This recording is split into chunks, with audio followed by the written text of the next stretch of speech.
জীবনে এমন কিছু কাজ রয়েছে যা আমাদের কখনোই করা উচিত নয়, যেমন আশা করা। যদি আপনি আশা করেন আর আপনার আশা পূর্ণ না হয়, আপনি খুবই কষ্ট পাবেন। এবার আপনি যদি প্রতীক্ষা করেন, করতেই থাকেন, আর সেই ব্যক্তি যদি না আসে, তাহলেও খুব কষ্ট পাবেন। আর হলো তুলনা। আপনি যদি তুলনা করতে যান, তাহলে এটাই ভাববেন যে হয় আমি বা অন্য কোনো ব্যক্তি, এই দুজনের মধ্যে কোনো এক ব্যক্তি নিকৃষ্ট। আর এই ভাবনাটাই হলো অনুচিত।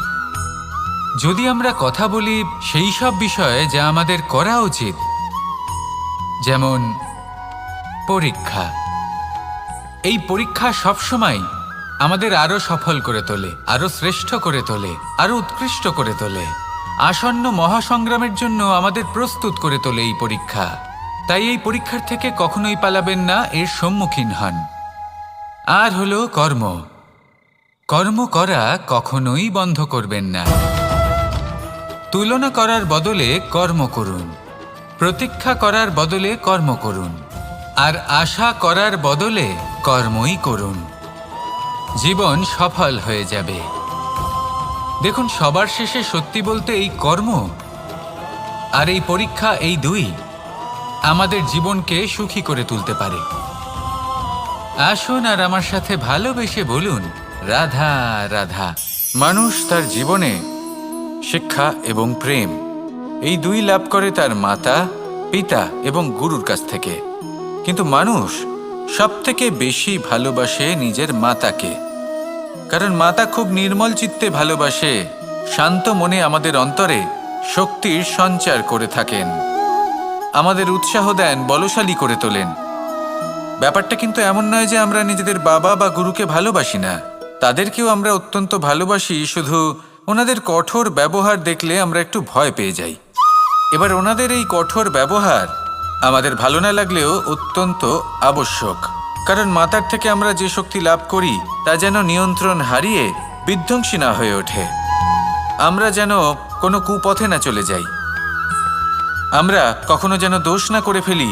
শুধু সেই জন্য পিতা এবং গুরু একটু কঠোর হয়ে ওঠেন, এবং ওনাদের এই কঠোর আচরণ ভবিষ্যতে গিয়ে আমরা অবশ্যই বুঝতে পারি।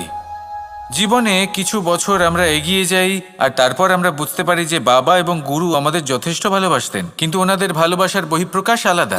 প্রয়োজনীয় হলো এটা দেখার, এটা বোঝার যে শুরু থেকে আমাদের প্রতি ওনাদের আচরণ কেমন ছিল। ওনাদের কঠোর হওয়ার পেছনে ওনাদের ভালোবাসাটা বোঝার চেষ্টা করুন, ওনাদের চিন্তাটা বোঝার চেষ্টা করুন, ওনাদের পথপ্রদর্শনের আড়ালে আপনার ভবিষ্যতের জন্য যে পরিকল্পনা ওনারা করেছেন সেটা বোঝার চেষ্টা করুন। তখন আপনারা বুঝতে পারবেন ওনাদের ভালোবাসাকে। আপনার মনের মধ্যে আপনা থেকেই ওনাদের প্রতি সম্মান জেগে উঠবে। নিজের পিতা এবং নিজের গুরু, এই দুজনের প্রতি কৃতজ্ঞতা প্রকাশ করুন আর আমার সাথে ভালোবেসে বলুন, রাধা রাধা। আমি অনেক সংখ্যক মানুষকে দেখেছি, তাদের কাছে অত্যাধিক জ্ঞান আছে, শিল্প আছে, ধন আছে, কীর্তি আছে, কিন্তু তারা এই সব কিছু নিজেদের কাছেই রাখেন, এই সমাজে বিতরণ করেন না। কারণ হলো ভয়। ওনাদের মনে হয় যে যদি আমি এই সব কিছু সমাজে বিতরণ করি, তাহলে সমাজ আমার শিল্প হোক, ধন হোক, জ্ঞান হোক, কীর্তি হোক, সবকিছু চুরি করে নিয়ে যাবে, আর তার বদলে আমি কিছুই পাবো না। এটা কিন্তু সত্য নয়। সত্য হলো এটাই যে যদি আপনি নিজেকে এই সংসারের প্রতি সমর্পিত করেন, তাহলে এই সংসার আপনার প্রতিও সমর্পিত থাকবে। আপনি শুধু ধন, জ্ঞান, কীর্তি, সম্মান পাবেন তাই নয়, বরং এই সমাজ আপনাকে নিজের চোখে হারাবে, মনের মধ্যে স্থান দেবে। তাই এই ভয় ত্যাগ করে দেখুন কিভাবে এই সমাজ আপনাকে প্রেম সমর্পণ করে। আসুন আমার সাথে ভালোবেসে বলুন, রাধা রাধা। জীবন কিসের উপর নির্ভরশীল? ধনের ওপর, বৈভবের ওপর, নিঃশ্বাসের ওপর? না, এই জীবন নির্ভরশীল বিশ্বাসের ওপর।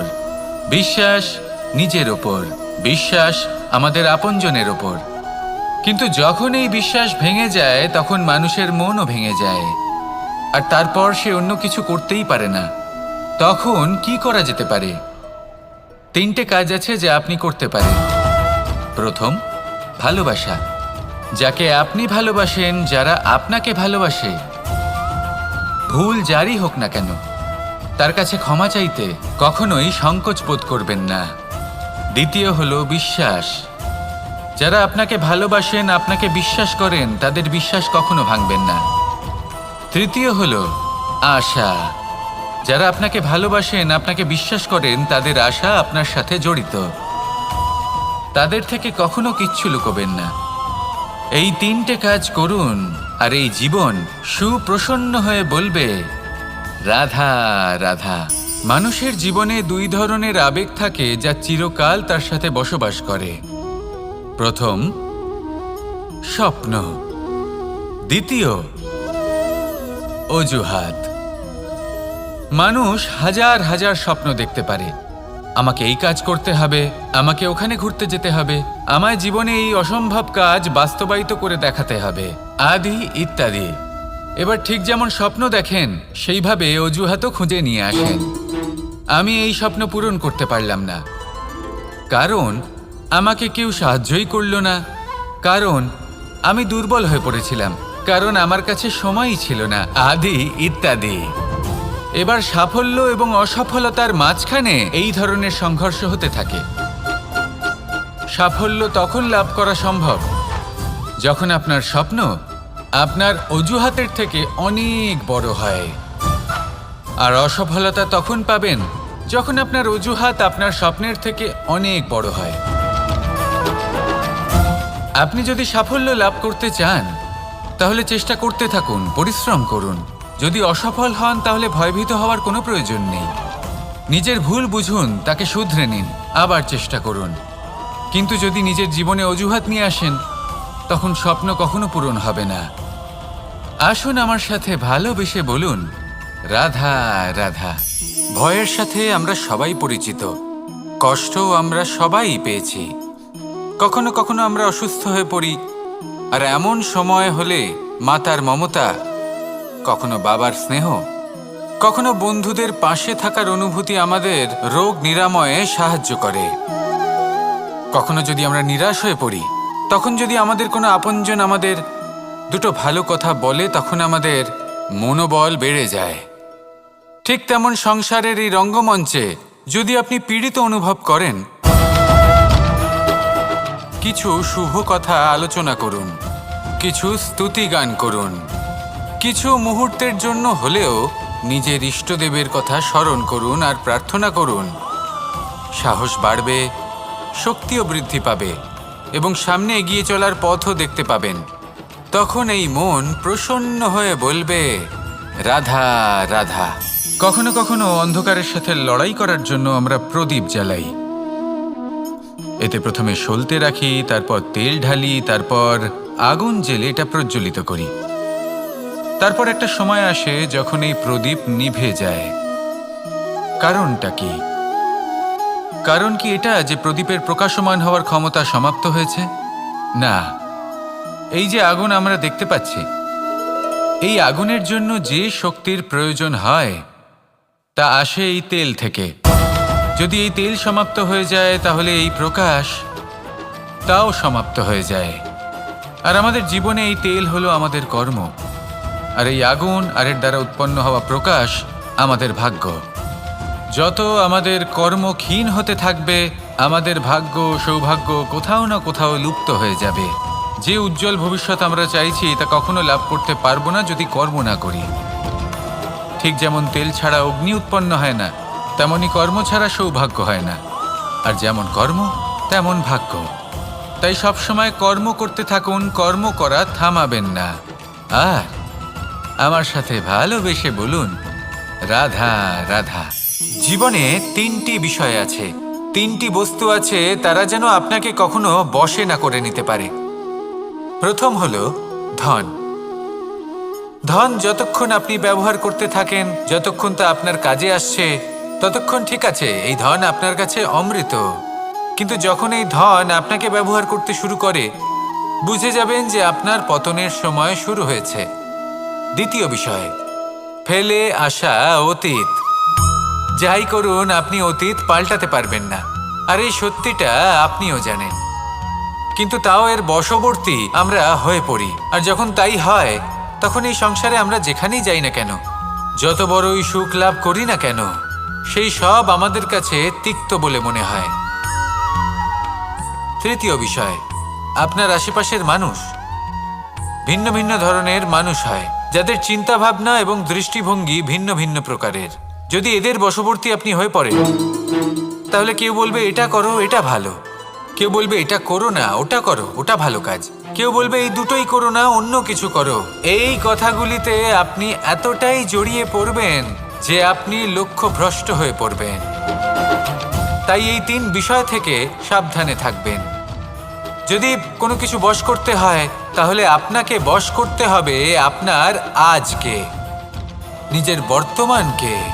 এটা খুব প্রয়োজনীয়। এটা ভাববেন যে এই সময়ের সদ্ব্যবহার আমি কিভাবে করব, সময়কে শাসন কিভাবে করব, ওই কর্ম কিভাবে করব যাতে ভবিষ্যতে কখনো আমার আফসোস না হয়, বরং এই সংসার আমাকে নিয়ে গর্ব করবে, সেই কর্ম করুন। আর যখন আপনি এটা শিখে নেবেন, তখন আপনি নিজেই নিজেকে প্রকৃত অর্থে ভাগ্যশালী করে তুলবেন। আসুন আমার সাথে ভালোবেসে বলুন, রাধা রাধা। অনেক সময় আমরা কারোর নীরবতাকে তার দুর্বলতা ভেবে বসি।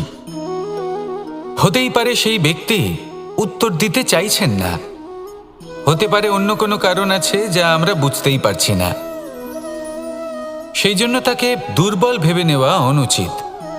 দেখতে গেলে এই বিশাল সমুদ্র এও কিন্তু নীরব, শান্ত হয়। কিন্তু যখন সে রুদ্র মূর্তি ধারণ করে তখন কি হয়? সমগ্র সংসারকে বিনাশের পথে নিয়ে যায় এই সমুদ্র, প্রলয় সৃষ্টি করে। সেই জন্য কারোর সহ্য শক্তিকে দুর্বলতা বলে মনে করবেন না, কারণ যদি এই নীরবতা নিজেকে ভেঙে বেরিয়ে আসে, তাহলে তা বিনাশের সমস্ত সীমা পার করে যেতে পারে। তাই এই নীরবতাকে সবসময় বুঝুন, সবসময় একে সম্মান করতে শিখুন, আর আমার সাথে ভালোবেসে বলুন, রাধা রাধা। কখনো কোনো চাতক পাখিকে দেখেছেন? কথায় আছে যে বছরে মাত্র একবার সে তার তৃষ্ণা মিটিয়ে থাকে, আর তাও আকাশে ভেসে থাকা মেঘের দ্বারা ঘটানো বৃষ্টির জলের ফোঁটা থেকে। আর কোথাও থেকে সে তার তৃষ্ণা পূরণ করে না। সারা বছর সে নিদারুণ গরম সহ্য করে, তীব্র শীতও সহ্য করে, শুধু এই আশা নিয়ে যে বছরে একবার অন্তত সেই মেঘের ঘন ঘটা হবে, বৃষ্টি হবে, আর সে তার তৃষ্ণা নিবারণ করবে। এটা আসলে কি? এটা আসলে বিশ্বাস। সেই বিশ্বাস যে বছরে একবার সেই মেঘ আসবে তৃষ্ণা নিবারণ করতে। যেমন দেখুন, একটা সূর্যমুখী ফুল সারা রাত অন্ধকারের সাথে যুদ্ধ করে, কারণ তার বিশ্বাস যে ভোরবেলায় সূর্য তাকে অবশ্যই দর্শন দেবেন।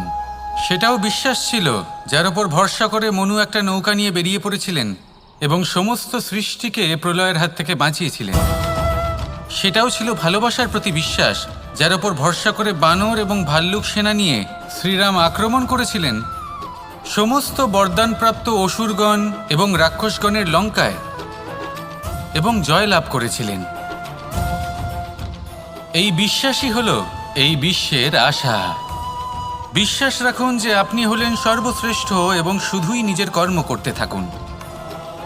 এই বিশ্বাসের আশাই আপনাকে প্রতি মুহূর্তে বল প্রদান করবে।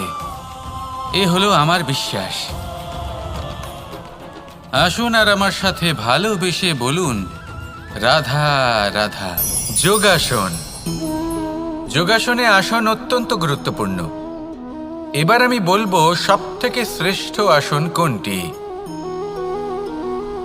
আশ্বাস।